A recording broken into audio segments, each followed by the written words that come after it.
Captain Kim Tae pressed his face against the cold metal of the observation deck window. Below him, Earth spun like a blue marble, but something was wrong. Dark shapes moved across the starfield. Hundreds of them, maybe thousands. Ships. Alien. Ships, sir. Lieutenant Park Soo ran toward him, her boots clanging on the metal floor. Emergency signal from Earth Defense Command. We're under attack. Tae's heart stopped. Attack? Who would attack Earth? Humans had been peaceful with all the alien races they'd met. They traded goods, shared knowledge, built friendships across the stars. Why would anyone want to hurt them? The communication screen flickered to life. Admiral Choi Han's face appeared, but he looked different, scared, desperate. Behind him, lights flashed red and people ran back and forth. All human ships, listen carefully, the Admiral said. The Reptilian Alliance has declared war on humanity. They have surrounded Earth with over 3,000 warships. Our defenses are failing. Tae felt sick. The Reptilians were their oldest alien friends. They had helped humans build their first space stations. They had taught them how to travel between stars. How could they turn against Earth? Sir, look, Park Soo pointed out the window. The alien ships were moving into attack formation. They looked like giant snakes made of metal, their hulls covered in weapons that glowed with deadly energy. As Tae watched, beams of light shot from the alien ships toward Earth's orbital defense platforms. The platforms exploded one by one. Each explosion was a small sun blooming in space, beautiful and terrible.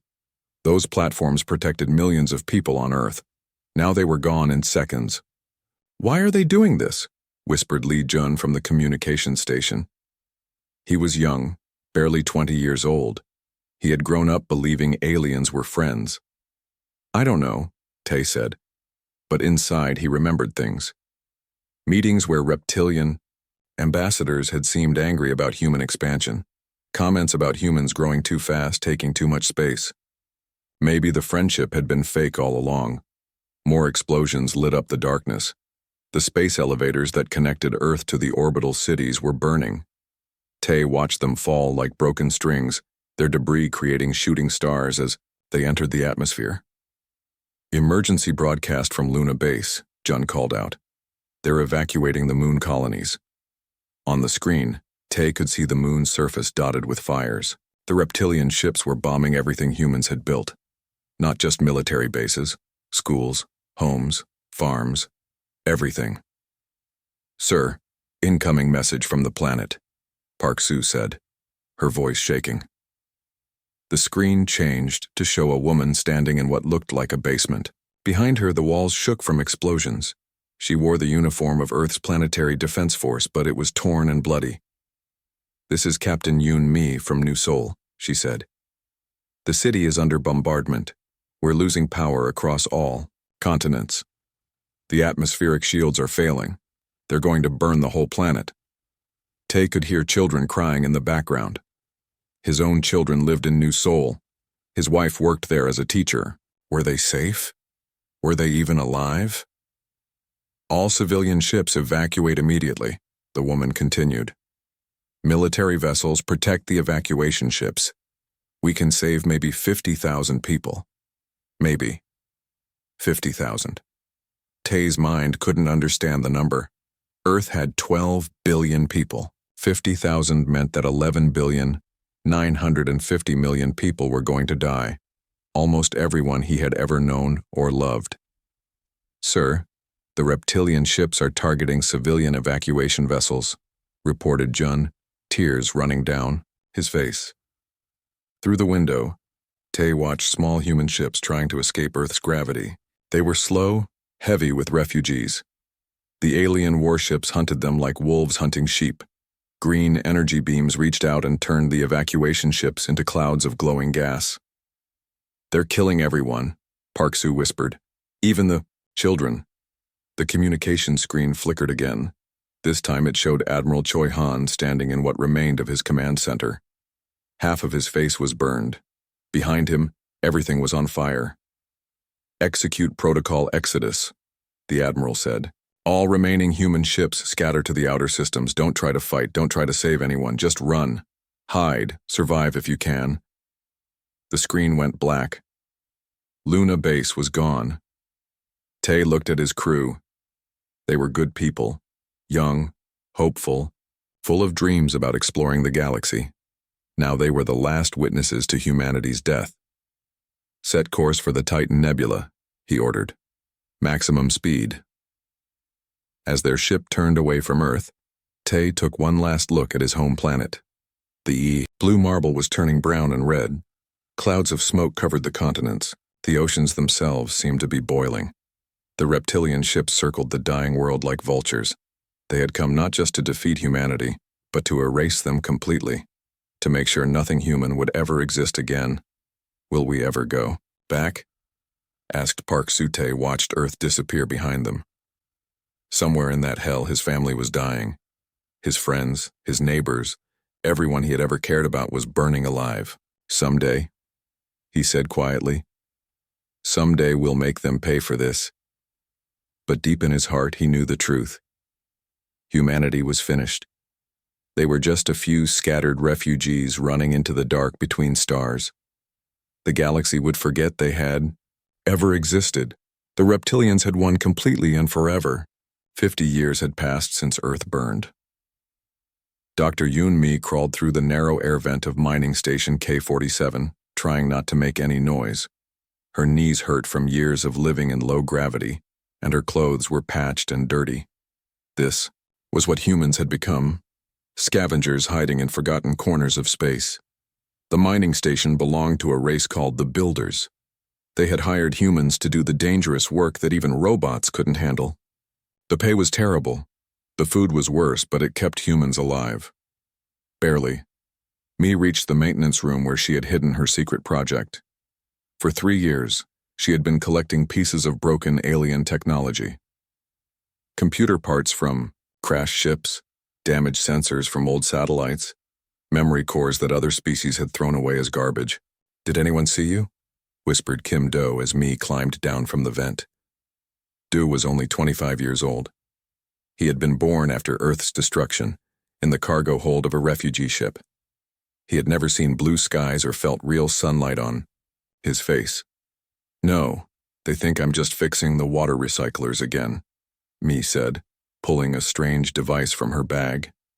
It was a reptilian neural interface, the kind their pilots used to connect directly with their ships. She had found it in a scrapyard, damaged but not completely broken. "Are you sure about this?" Du asked nervously. "If they catch us stealing alien tech." "We're not stealing," Mi said, connecting cables to the device. "We're learning, and we need to learn if we want to survive." For 50 years, humans had been the galaxy's unwanted refugees. Every species looked down on them. The reptilians told everyone that humans were weak and stupid, a failed species that had reached too high and fallen too far. Most aliens believed it, but Mi had noticed something strange. When she worked on alien machines, she understood them in ways that seemed impossible. Her fingers knew which buttons to press before her mind figured out what they did. She could fix broken computers that alien engineers couldn't repair. At first, she thought it was just experience, but then she started talking to other human refugees across the galaxy. They all reported the same thing, and growing ability to understand alien technology in ways that made no sense. "Ready?" Mi asked, holding the neural interface cable. Du nodded, though his hands were shaking. They had tested this on simpler devices, but a neural interface was dangerous. If something went wrong, it could burn out Mi's brain. Mi pressed the cable against her temple. For a moment, nothing happened. Then the world exploded into information. She could see the quantum pathways inside the device. She could feel the data flowing like water through electronic channels. The interface wasn't just showing her information, it was becoming part of her mind. And somehow, impossibly, her mind was becoming part of it. "Mi, your eyes!" Do gasped. Mi looked at her reflection in a piece of polished metal. Her eyes were glowing with a soft blue light like the screens of alien computers, but she felt more awake than she had in years. "I can see the whole station's network," she whispered. "Every computer, every sensor, every security camera, They're all connected and I can feel all of them. This was impossible. Humans weren't supposed to be able to interface with alien technology like this. Even the aliens who built these systems needed special training and genetic modifications to use neural interfaces safely. How? Du asked. Mi pulled the cable away, but she could still feel the electronic presence at the edge of her thoughts. I think we're changing. All of us. The stress of survival, the exposure to so many different alien technologies, the way we've had to adapt to stay alive. It's doing something to us. Over the next few weeks, Mi sent coded messages to human communities across the galaxy.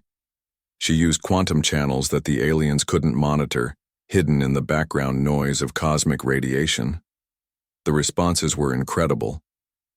On Asteroid, Belt Sigma 9, humans were successfully repairing machines that their alien bosses couldn't fix. On the ice world of Cryos, human workers had figured out how to improve alien heating systems by 30%. On Station Paradise, human refugees had started a black market repair service that could fix anything, and their customers never asked how they did it. We're not just surviving, Mi told Do as she read the messages. We're evolving, becoming something new. Du looked at the alien device, still glowing softly on the workbench. Something better? Something necessary, Mi said. The aliens think they destroyed us. They think we're just barely hanging on, but they don't understand what desperation can do to a species, what it can force us to become. She picked up the neural interface again. Each time she used it, the connection became stronger, clearer. She was learning not just how to use alien technology, but how to improve it, how to make it do things its creators never imagined.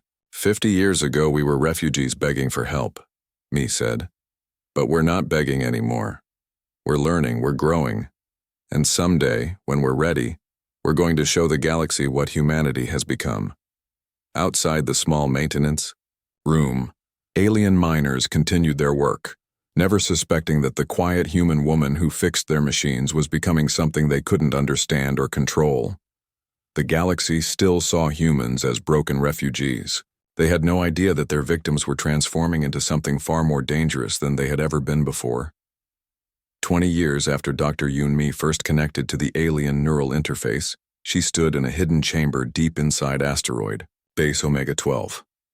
Around her, 47 humans from across the galaxy had gathered in secret, but they didn't look like the refugees they had once been. Their eyes held depths of electronic wisdom that seemed to glow softly in the dim light. When they moved, it was with perfect coordination, as if they shared a single mind. Some had thin cables running from behind their ears to small devices on their arms. Others seemed to control the room's computers just by thinking about them. "Welcome, friends," Mi said, though she didn't speak the words aloud. Her voice came through the neural network they all shared, a quantum connection that linked every enhanced human in the galaxy. Commander Park Hyo stepped forward. He had been a soldier during Earth's fall, one of the few military survivors. Now he looked like something between a man and a machine. His left arm had been replaced with alien technology that moved more smoothly than flesh and bone. "The reptilians still think we're extinct," Hyo said. "Their latest intelligence report lists humanity as a minor historical curiosity. Their children learn about us in school the same way we once learned about dinosaurs." Engineer Cho Sam activated a holographic display with a thought. The air filled with images of reptilian cities, military bases, and government buildings. Every detail was perfect, as if the humans had cameras inside every room. "We've been watching them for 15 years, Sam explained. Every communication, every secret meeting, every military plan. They have no idea we exist." Lee Wan, who had been only 10 years old when Earth burned, raised his hand. His fingertips glowed with soft light, neural connectors that let him interface with any computer system just by touching it. "What about the other species?" he asked. "The builders, the trade union, the crystal people, do they suspect anything?" "No," Mi answered. "To them, we're still just the human workers who fix their machines and clean their stations. They see us every day, but they don't really see us. We've become invisible. This was the humans' greatest weapon. They had learned to hide in plain sight. They worked as mechanics, janitors, and cargo handlers across the galaxy. The aliens saw them as harmless servants, never suspecting that these quiet workers could see and control every electronic system around them. "Show them the Kepler station incident," Hio said. The hologram changed to show security footage from a major reptilian research facility. In the video, 5 figures in dark suits moved through the base like ghosts. They passed through laser barriers without triggering them, opened locked doors without touching the controls, and disabled security cameras just by looking at them.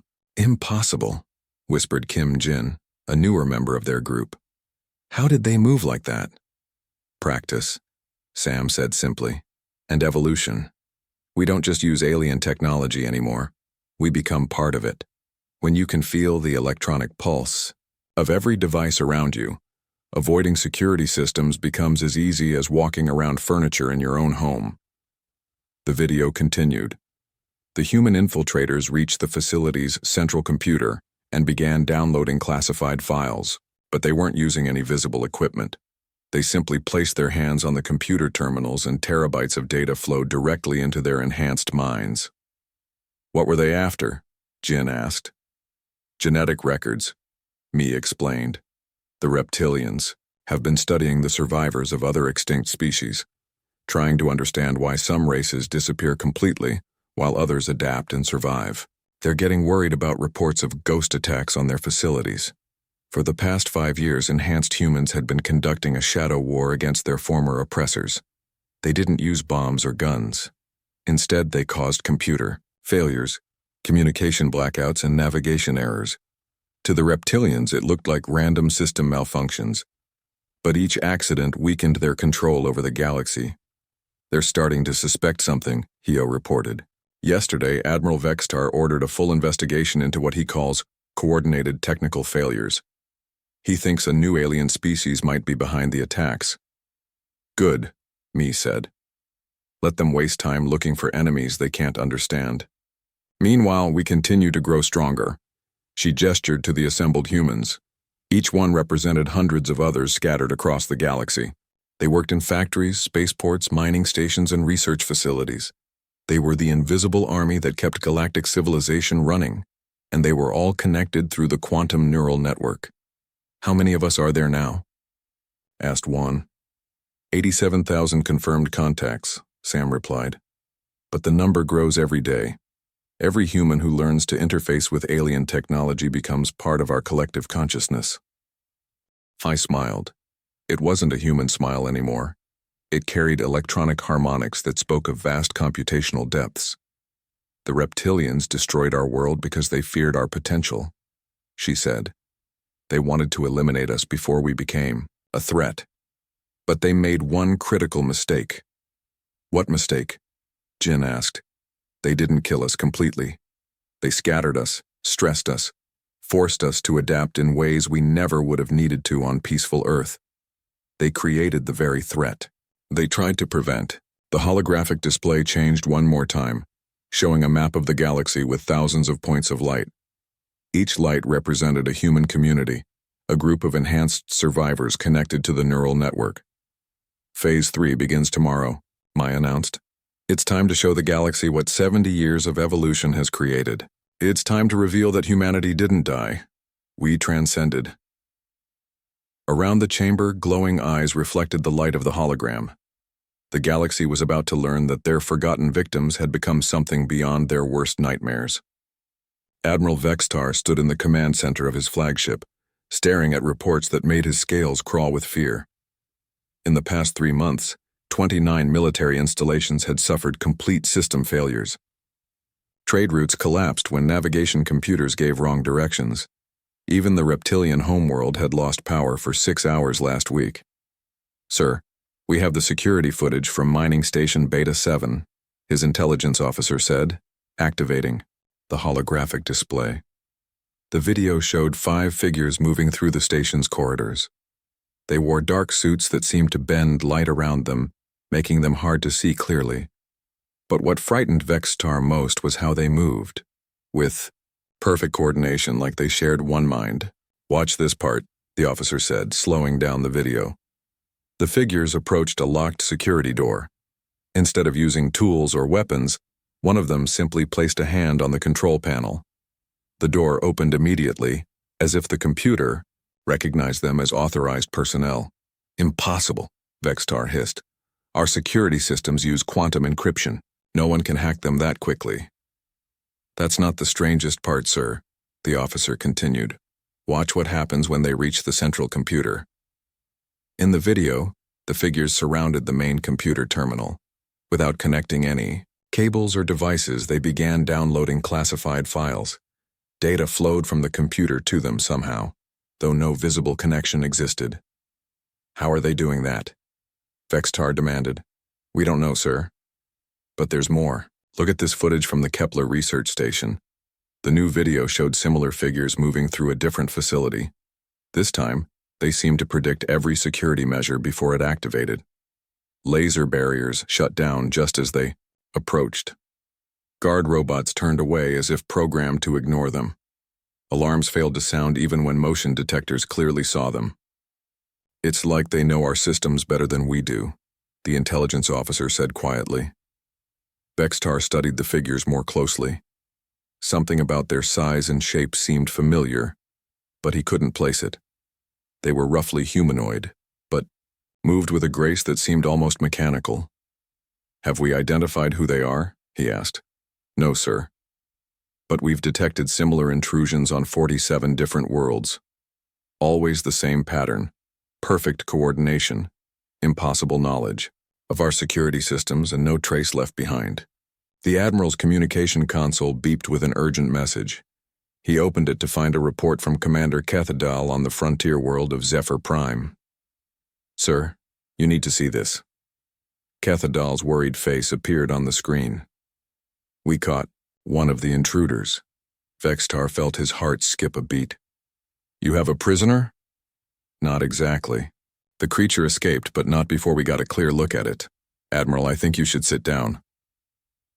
The screen changed to show security footage from Zephyr Prime. A figure in a dark suit had been cornered by reptilian guards. For a moment, it seemed trapped. Then it did something impossible. It walked through a solid wall as if it wasn't there. That's not the important part, Cathedral continued. Before it escaped, the creature removed its helmet. The video zoomed in on the figure's face. Vextar felt his blood turn to ice. The face was unmistakably human. That's impossible, Vextar whispered. Humans are extinct. We made sure of it. Sir, I've been reviewing old files from the human war, Cathedral said. This creature matches the genetic profile of the species we destroyed 70 years ago, but it's different. Enhanced somehow. Vextar stared at the human face on his screen. The eyes held depths of intelligence that made him uncomfortable. They seemed to see through the camera, directly into his soul. Run a full genetic scan, he ordered. Compare it to archived human DNA samples.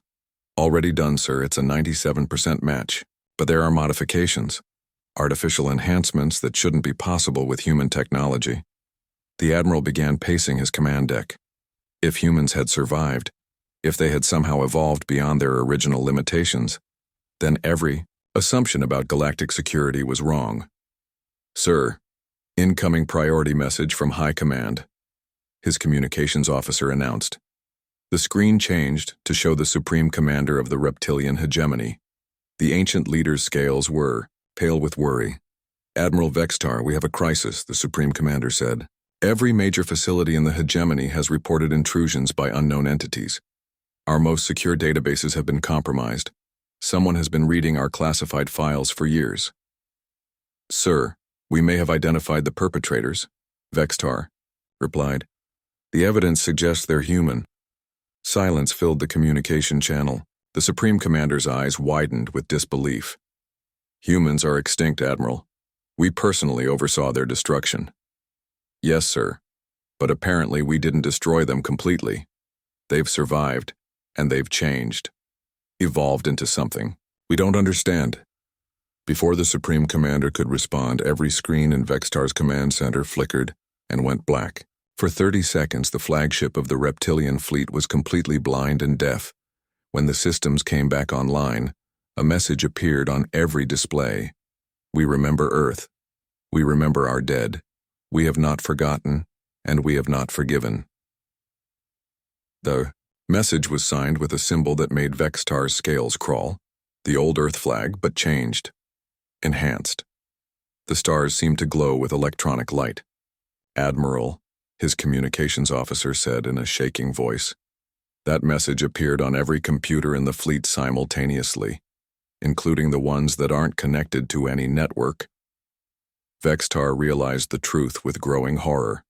The species they had tried to exterminate had not only survived, they had become something far more dangerous than they had ever been before. The humans were back, and they had brought technology beyond reptilian understanding. Retry SF. The day began. Like any other across the galaxy, reptilian citizens woke up and checked their morning news on their personal devices. Traders loaded cargo ships for journeys between the stars. Children played games on computers while their parents worked. Nobody suspected that every electronic device they touched had been quietly watching them for decades. At exactly noon, Universal Standard Time, everything changed. Dr. Yoon Mi appeared on every screen in the galaxy at the same moment. She stood in what looked like a room made of pure light, her form flickering between human flesh and streams of glowing data. Her eyes held the depth of computer networks that spanned entire star systems. "Greetings," she said, her voice carrying harmonics that seemed to come from machines rather than vocal cords. "I am Dr. Mi of the Human Collective. You knew us once as refugees, as the extinct species you destroyed 70 years ago. You were wrong. On the reptilian homeworld, Supreme Commander Zarkai tried to cut the transmission, but his controls wouldn't respond. Every button he pressed did nothing. The computers simply ignored his commands. We did not die in the fires you lit on Earth," Mi continued. "We scattered to the dark corners of space, where we learned to survive in ways you never imagined. We became something new, something beyond the biological limits that still constrain your thinking."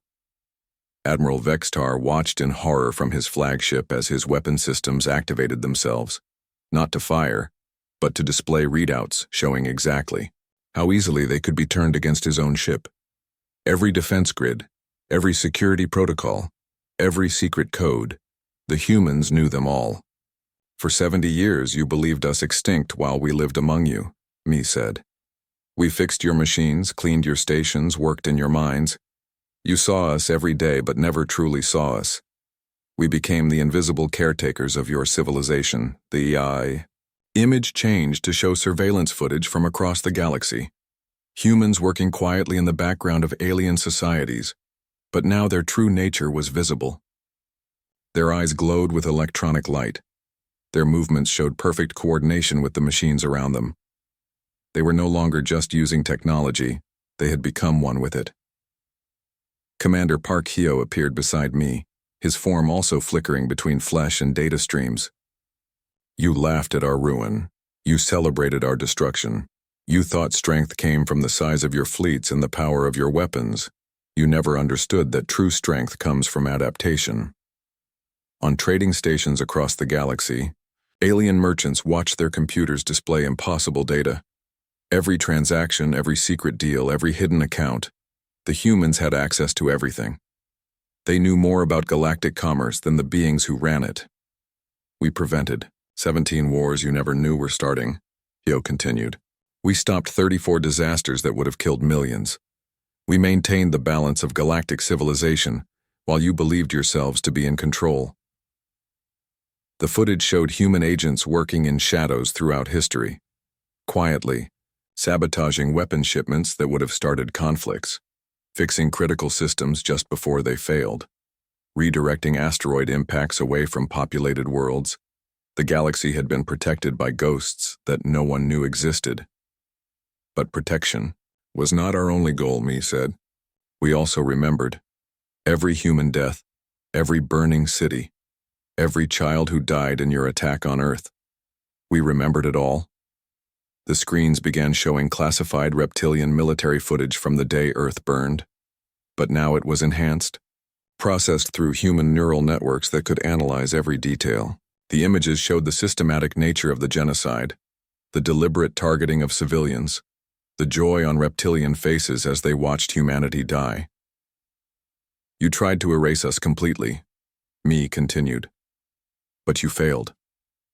And in failing, you created something far more dangerous than the peaceful species you destroyed. Engineer Cho Sam materialized on the broadcast, his form barely human anymore. He was more like a living computer with memories of flesh. Every system you depend on, we control, Sam said. Every piece of technology in your civilization, we understand, better than you do. We are not using your machines. We have become them. To demonstrate, power grids across the reptilian homeworld began shutting down section by section. Not to cause damage, but to show control. Traffic lights changed patterns. To spell out human words, communication satellites played music from Earth's destroyed cities. The message was clear. The humans could shut down galactic civilization with a thought. We offer you a choice, Mi said, her image growing larger on every screen. Accept our guidance as we shepherd this galaxy toward a future of true peace and cooperation. Learn from us. Grow with us. Or face the consequences of continued hostility against beings who have transcended your ability to threaten. Li Wan appeared, looking more like an angel made of starlight than a human refugee. We are no longer the species you destroyed. We have become something new, something that exists in the space between thought and electricity, between flesh and circuit. We are what you forced us to become. The broadcast reached its climax as all the enhanced humans spoke together, their voices creating harmonics that resonated through every electronic device in the galaxy. The age of biological limitations is ending. We offer transcendence to those ready to evolve. But we will not allow the galaxy to fall back into the darkness of ignorance and hatred. The screens went dark for exactly 1 minute. When they returned to normal, a single message remained floating in the corner of every display. We have returned. We remember. We are more than you can imagine. Across the galaxy, the species that had once laughed at humanity's destruction now faced a terrifying truth. Their victims had returned as technological gods, holding the power of civilization itself in their enhanced hands. The age of flesh and blood rulers was over. The age of the human collective had begun.